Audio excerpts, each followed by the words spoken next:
Hi, my name is Ben Seltzer. I'm a tool maker at Tools for Working Wood and Gramercy Tools in Brooklyn, New York. This is the Gramercy Dovetail saw. The Gramercy Dovetail saw is a small, lightweight back saw with a ribbed tooth pattern for precise cuts with the grain. The Gramercy Dovetail saw is patterned after saws of the 18th century, which were lightweight, had a canted blade, a folded brass back, and a high-hanging handle designed to be used with a pistol grip.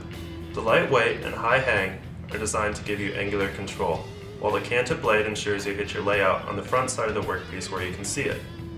The Gramercy Dovetail saw is made in the USA from a walnut handle, brass back, a 1095 spring steel blade, and traditional brass split nuts. The teeth are hammer set and hand filed for a smooth cut. The saw is filed for ripping, but because of its hand filing, it handles the occasional cross cut quite well. You can buy our Gramercy Dovetail saw as a complete saw or as a kit and make your own handle.